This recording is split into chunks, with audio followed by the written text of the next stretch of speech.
Jaydayal Goyan का नाम सुना होगा आपने। गीता प्रेस गोरखपुर के प्रणेता रहे वो।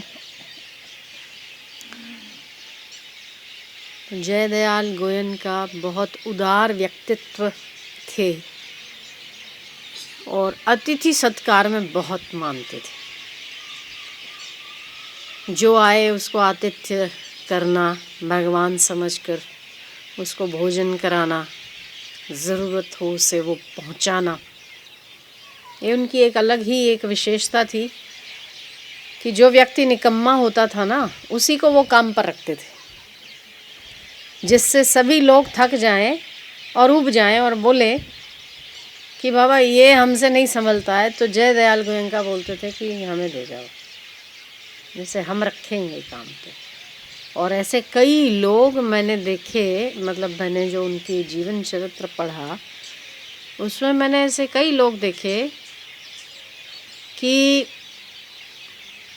ऐसे कई व्यक्ति निकम्मे भी जयदयाल गोयनका के संपर्क में आने के बाद और उनके इस प्रकार के व्यवहार के बाद, जहाँ सभी जिसको त्याग देते थे या सभी जिससे निराश हताश हो जाते थे, उसको ही वो काम देते थे और उसको बहुत उत्साह भरते थे कि तू ये कर सकता है, अगर तू नहीं कर सकता दुनिया में कोई नहीं कर सकता।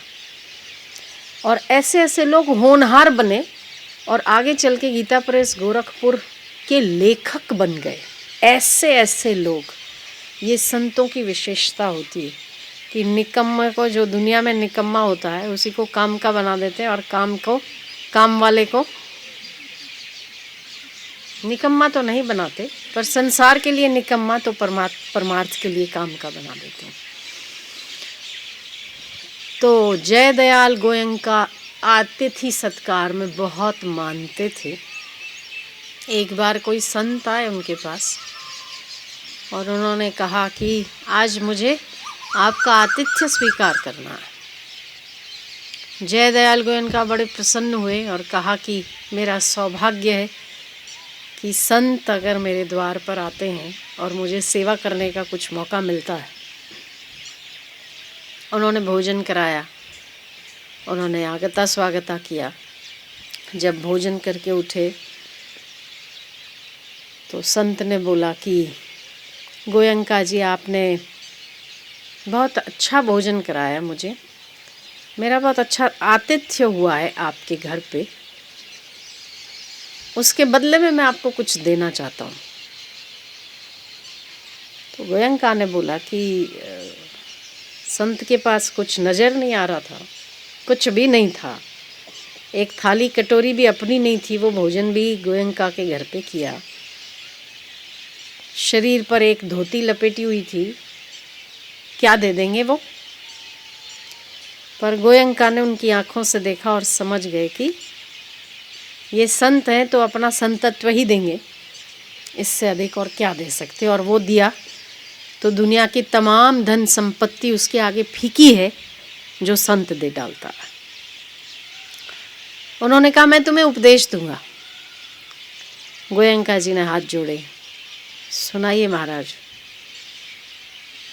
बोले जीवन में याद रखना जयदयाल, कभी भी संसार की किसी वस्तु को न मेरी मानना, न वो तुम्हारी है और ना तुम उसके हो। जिस दिन ये गलती कर बैठोगे ना, उस दिन बड़ा कष्ट पाओगे। एक ही तुक बात की, दो टूक की बात थी, पर उस बात में इतना दम था कि जयदयाल गोयनका बोलते हैं कि वो संत की वाणी का प्रभाव ता उम्र आजीवन मेरे चित्त और मानस पर इतना छप गया कि उसके बाद मैंने बहुत सेवाएं की, उसके बाद मैं बहुत कार्य में व्यस्त रहा, पर मुझे सदा उन संत के शब्द गूंजते रहे, जयदयाल, संसार में काम करना पर न किसी को मेरा मानना, न तुम किसी के हो, न कोई तुम्हारा, सब परमात्मा का दिया है। परमात्मा का समझकर अगर कार्य करोगे तो वो कार्य तुम्हारा बहुत ही सुंदर ढंग से निखरेगा। जयदयाल बोलते हैं कि मैंने उनके केवल इन वचनों का पालन करते हुए समस्त कार्य किए और मैंने पाया अपने जीवन में कि मैं संसार में रहता हुआ भी सदा मेरे साथ भगवान विचरण करते हैं, ऐसा मुझे अनुभव हुआ। ये संतों की वाणी का प्रभाव था कि सब कुछ भगवान का है, ये समझकर कार्य करना। ना तुम किसी के हो, ना कोई तुम्हारा है। जिस दिन तुम्हें ममत्व जाग जाएगा ना, उस दिन कष्ट उठाना शुरू करोगे। तो ये जयदयाल गोयंका के लिए नहीं था, ये सभी के लिए है कि जब जब हम संसार के किसी व्यक्ति पर, संसार की किसी वस्तु पर, किसी पदार्थ पर जितना अधिक भरोसा करते हैं, उतना ही हम धोखा खाते हैं, वो पक्का है। और धोखा वही लोग देते हैं जिन पर ज़्यादा भरोसा किया जाता है, चाहे वो फिर मित्र हो, चाहे पुत्र हो, चाहे परिवार हो, चाहे धन हो, कुछ भी, सब कुछ आ गया उसमें। तो जयदयाल गोयंका गीता प्रेस गोरखपुर के बहुत ही निस्वार्थ भावी महापुरुष रहे। उनसे बहुत लोगों ने जीवन जीना सीखा, उनसे बहुत लोगों ने अपना जीवन उन्नत भी किया। और कई ऐसे निकम्मे लोग थे जो उनके चरित्र सुनकर और उनके व्यवहार से बड़े प्रभावित होकर गीता प्रेस गोरखपुर में जुड़ जाते थे और बाद में होनहार होकर निकलते थे। ऐसे पत्थर को जैसे हीरा बना दिया, ऐसे गोयंका के उसमें उनका वो एक मास्टरी थी कि किसी पत्थर को हीरा बना देना। तो उनका वो संत का उपदेश जीवन भर गोयंका जी के चित्त पर, मानस पटल पर छाया रहा। और उन्होंने कहा कि मैंने वो संत का उपदेश जो था मैं आज भी नहीं भूला हूँ। मुझे हर पल संत की वाणी याद रहती थी और कार्य करने के पहले मुझे लगता था कि जयदयाल, ना तुम इसके हो, ना ये तुम्हारे हैं, तुम सेवा समझकर, भगवान के लोग समझकर इनकी सेवा कर रहे हो, तब तुम सबसे उत्तम कार्य कर पाओगे। और जयदयाल जी बहुत ही, उन्होंने अपने उसमें लिखा है कि मुझे वो संत के वचन के बाद ऐसा लगता रहा, जब जब मैं उनकी इस वाणी को याद करता, मुझे ऐसा लगता रहा कि भगवान मेरे से दूर है ही नहीं। हर पल मेरी हर गतिविधि को देख रहे हैं, हर पल मेरी हर गतिविधि पर उनका ध्यान है। और मैं कुछ करना चाहता हूँ, करता हूँ, और अगर मेरे लिए अनुचित है तो वो मुझे रोकते हैं, अगर उचित है तो मुझे कैसे भी करके वो करवाते हैं। मुझे ऐसा नहीं लगता कि वो मैं करता हूँ।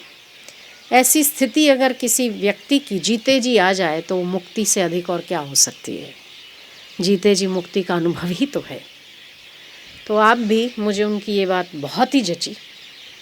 ये सर्वसाधारण सभी मनुष्यों के लिए है कि आप जो भी क्षेत्र में काम कर रहे हैं, स्त्री हो, पुरुष हो, भाई हो, बहन हो, पर हर कार्य को आप ऐसे समझ कर करो कि ये भगवान का कार्य है, ना ये मेरे हैं और ना ही मैं इनका हूँ। ये भगवान के हैं और भगवान का समझ के मुझे करना है। तो आप हर बंधन से अलिप्त हो जाएंगे और बंधन से मुक्त होना ही हर शास्त्रों का मूल है, मनुष्य जीवन का उद्देश्य है। और गीता का भी मूल यही है कि बंधन से मुक्त होना चाहिए। तो आप बंधन से मुक्त हो, वो कैसे हो कि हर कार्य को भगवान को समर्पित करो, या ये समझो न मैं इसका हूँ न ये मेरे हैं, या फिर ये समझो कि जो भी मैं कर रहा हूँ वो भगवान का कार्य कर रहा हूँ। भगवान का कार्य तो कभी बिगड़ेगा नहीं ना, और अगर बिगड़ने वाला होगा तो भगवान अपने आप संभाल लेंगे। तो ईश्वर के प्रति इतनी आस्था तो हर मनुष्य के भीतर होनी ही चाहिए। हम ये हमेशा कहते हैं कि आप अपने परिवार की चिंता करते हैं, आप अपनी चिंता करते हैं, फिर भी अनिष्ट से बच नहीं पाते। अनिष्ट होता ही है, पर थोड़ा सा ईश्वर पर आस्था रख के, थोड़ा सा ईश्वर पर भरोसा रख के देखो तो ना आपका बिगड़ेगा ना आप वालों का बिगड़ेगा, पक्का। साधो साधो साधो। अभी हम सब ठीक करना चाहते हैं, परिवार भी ठीक हो, बेटे ठीक हो, बेटी ठीक हो, पत्नी ठीक हो, पति ठीक हो, घर ठीक हो, धन ठीक हो। सब ठीक करने के चक्कर में एक भी ठीक नहीं रहता, सब बेठीक होते जाते हैं। और ईश्वर पे भरोसा रखो, उस पे छोड़ दो, तो कुछ आपका बेठीक हो ही नहीं सकता। ईश्वर पे भरोसा रख के आज तक किसी का बेठीक नहीं हुआ, और खुद कर कर के थक जाओ फिर भी आज तक किसी का ठीक नहीं हुआ। बोलो, सही है? पक्का है? ईश्वर पर आस्था होनी चाहिए, भरोसा होना चाहिए। वो जो करेगा आपके हित में करेगा, जो करेगा आपके लिए सुंदर होगा।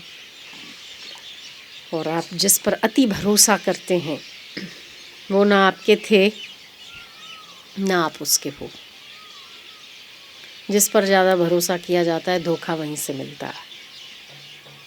ये एक सांसारिक उक्ति भी है कि जिस पर विश्वासघात वही करते हैं जिन पर ज़्यादा विश्वास होता है। और संसार तो प्रतिपल ये आपको परिचय देता है, हर पल परिचय देता है कि मैं विश्वास करने के काबिल नहीं हूँ, मेरे पर ज़्यादा विश्वास किया तो धोखा खाओगे बेटे।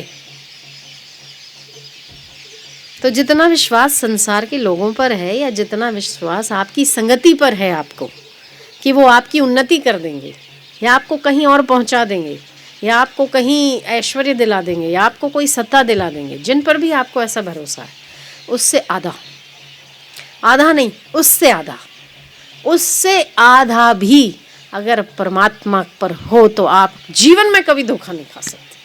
पक्का करके देखो।